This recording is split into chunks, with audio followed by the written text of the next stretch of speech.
Heyo, it's me, Harper Savage, and we have my sketchbook out again today because we're gonna be working on another moon phase today. You get a little sneak peek at next month's. So let me set up my iPad and we can get right into it. So I'm all set up here. I got the image onto my iPad, and we got a corner cam. So grab your coffee and let's make some art. So you're blessed with Harper voiceover again.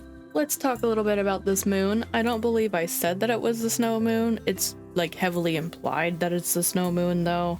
That's the full moon for February, if you were unaware. It's named after the snow that happens in February.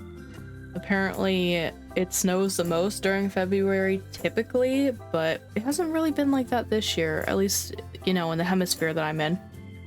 This year's full moon is going to be on February 24th. It's actually going to be a micro moon this year, which means it's the furthest away from Earth. So it's going to be a tiny little moon in the sky. And you know how February is like one of the shortest months? Well, sometimes that means that it doesn't get a full moon, and when that occurs, it's actually called a black moon. And it happens once every 19 years. So that's really all I know about the snow moon. It has several names. Again, I'm using the Farmer's Almanac version because those are just the ones I'm most familiar with. And that's what a lot of the drawings are going to be based off of. So let's talk about the drawing here. Right now, I'm going in and I'm doing a sketch over the sketch. I did draw each snowflake kind of round-ish. I did get lazy along the way when I did the first sketch on paper, and I kind of stopped putting details into each and every like arm or I don't know what they're called, the thing from the center, the web part. I'd stopped drawing details on each and every single one. And for the digital process, I turned on the symmetry tool, but I made it in what's it called, quadrants or something. I made it so it was drawing more than just like half, I guess is, I don't know how to explain this. It's a star shape instead of just one line, and it really made the sketching process go a whole lot faster because of this.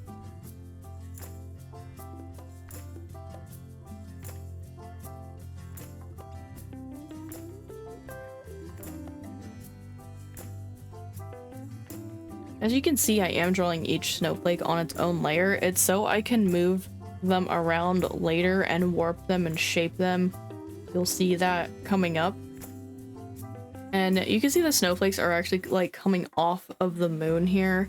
I don't intend on having them like come off of the moon. I just drew them in full in case I wanted to like turn them at all. And it'll just be easier if it's a complete snowflake if I need to do any of that. I think that my favorite snowflake I drew has gotta be the one like to the left right now. It like, I don't know, it's just like frilly looking and I really like it. And I had to look up several like references of snowflakes because I can never draw snowflakes for some reason. I've always had trouble with it, like I don't have an idea for design.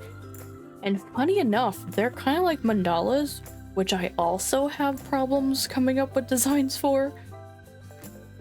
So maybe there's a connection there.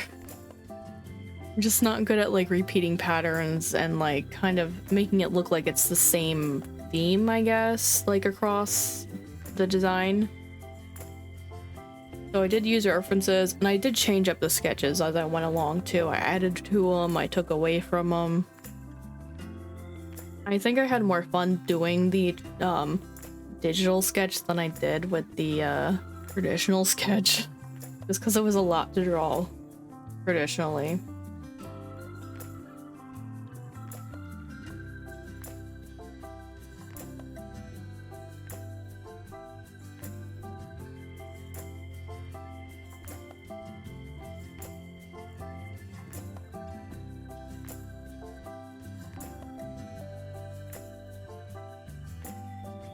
Now here I cut ahead because it took a long time for me to come up with placements for each snowflake, and I ended up using all of them but one, and I kind of just picked one that I wasn't super proud of to leave out. And now here's where I start warping them. I'm warping them in a way that kind of makes them look like they're wrapping around the moon instead of having an abrupt cutoff, like, because I want them to look like they're curving around it. Like, if that wasn't obvious what I was trying to say there. I just thought it would look a lot nicer if they looked like they were wrapping around instead of being abruptly cut off at the edges of the moon.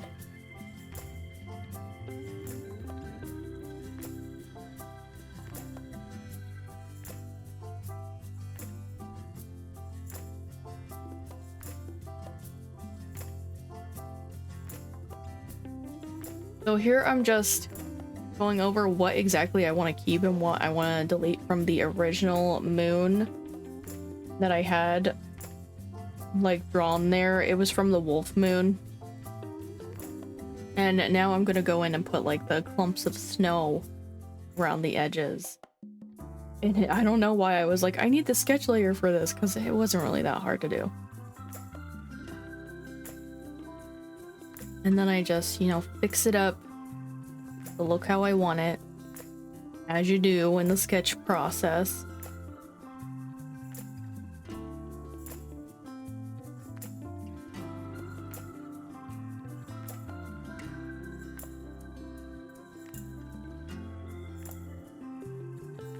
So now I'm trying to figure out what color I want the moon to be. I don't want it to be the same color as the last one. I want it to like, I want them all to kind of look different from each other in the end.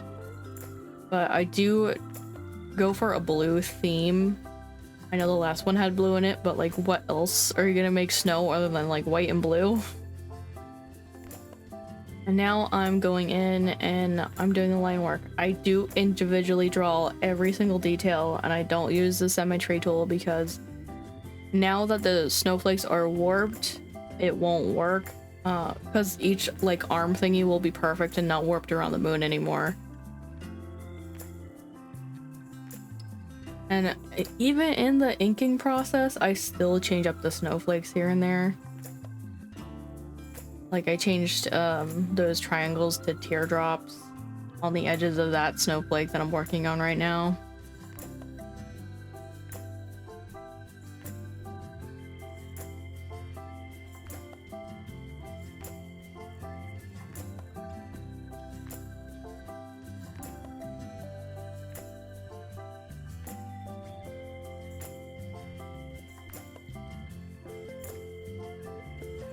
I believe this one that I'm working on was actually the first snowflake I drew when I was sketching traditionally. So I feel like it has more work than the other snowflakes. Like there's like maybe 3 of them like that have more detail than the other ones do, and it kind of looks out of place, but I think I shuffled them up enough that it's not as easy to like see the like detail difference between them all.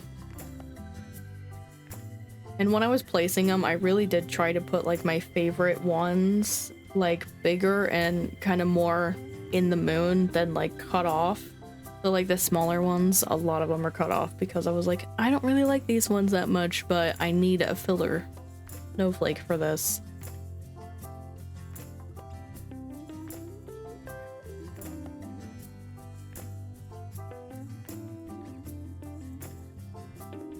For this specific one that I'm working on right now, I think I had turned my like stylus size down, so the lines came out a little bit thinner than the other ones. It looked like it didn't really belong when I zoomed out, so I do attempt to fix it up after I'm done drawing all the details. I don't like thicken all of the lines, I just thicken up the ones that kind of were closer, I guess, to like the other ones. Like, I don't know, I tried to make it look like it matched the rest.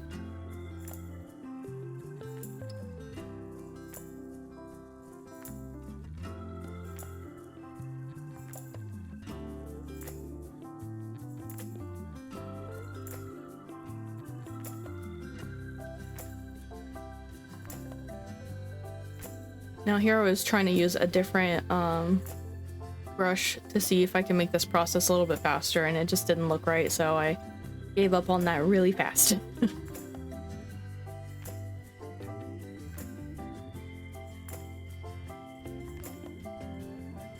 And you can see this one's super cut off because I was like, I don't really like this one, but I need something there.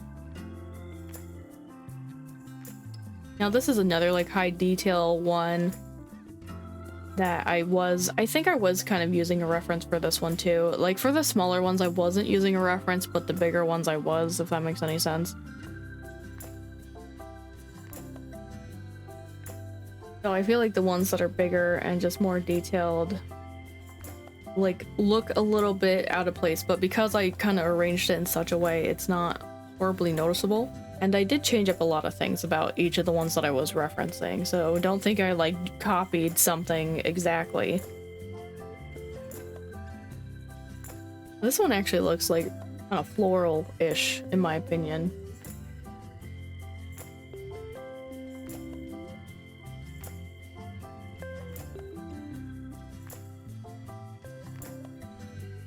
And this is the part where it really reminds me of mandalas. It's like the little bumpy things on the end make it look kind of lacy, I guess.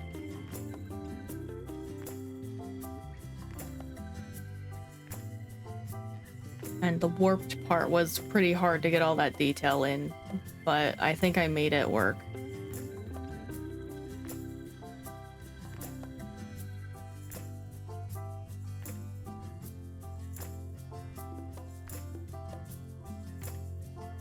Now we're doing my favorite one last because it was my favorite and I wanted to make sure I was like done practicing, so to speak, before I did my favorite one. I think it still ended up being my favorite in the end.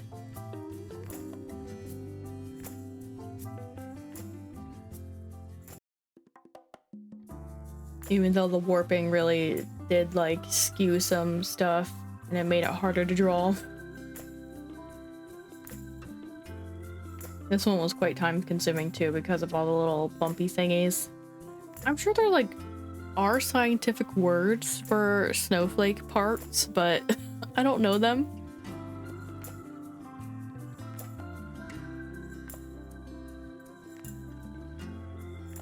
Now I'm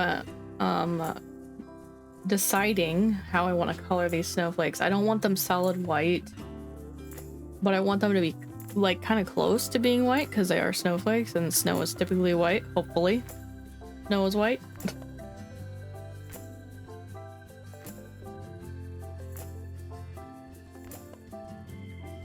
And that's like kind of what I came up with. I do tweak it later though, because there is that spot at the bottom where I can barely see the snowflakes because it's on the lightest part of the moon. But for now I focus on making the little snow chunks. And to be honest, they kind of look more like melting rocks right now. Does anybody else see that? I think it's just because I kind of draw rocks in a very similar way, just not as elongated.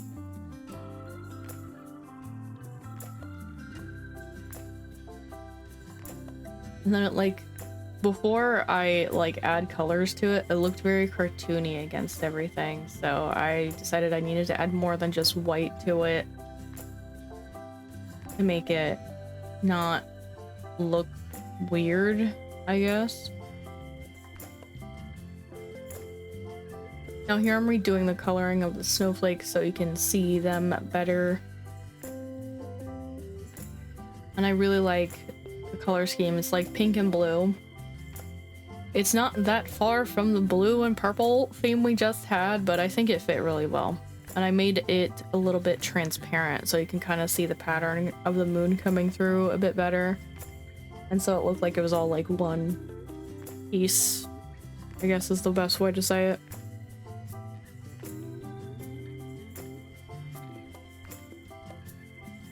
And now I'm just going through and deleting stuff we don't need before I work on the stars.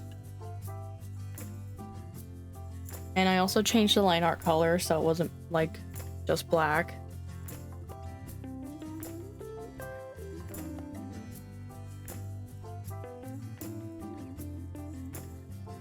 And then I decided to add this like texture to the moon. It was, I think it's called glitter, the pen that I was using, or the brush I was using. But it looked like the perfect little snowflakes on the moon. And then I was experimenting with what I was going to do behind the moon. Kind of a background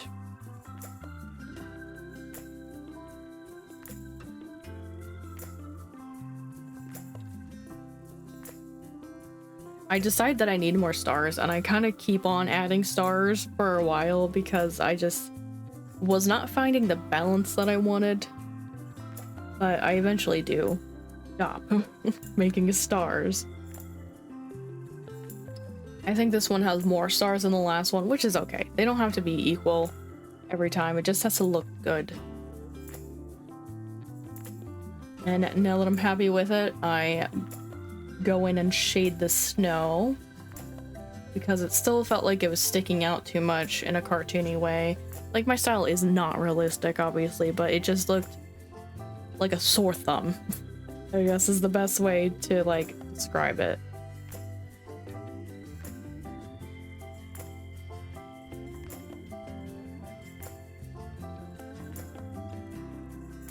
And now I'm going back to putting that design behind the moon. I experiment for a bit. I'm basically using the same tool I did to put the texture on the moon, just at different, like, frequencies. Like, I have a couple of different brushes for, like, the same effect, but they kind of do something a little bit different from each other. And I settle on this, and I'm trying to blend out, like, the hard edge between the two different brushes. Make it not look like a hard edge, obviously. And I do this for like a bit.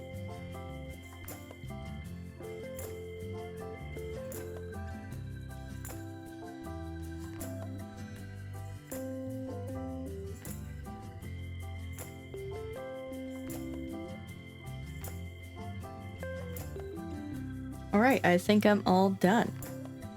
Alright, I'm pretty happy with this. If you are interested in this snow moon design, you can check it out on my merch and trackers, planners, links in my link tree in the description below. That is going to be it from me today. If you guys want to check out another digital art video, you can go ahead and tap the thumbnail here. If you want to catch up on anything you missed, you can go ahead and tap the thumbnail here. I want to thank you guys so much for watching. Don't forget to do all the cool YouTube things of commenting, liking, subscribing, and turning on that notification bell. I'll see you guys in the next video. Bye-bye!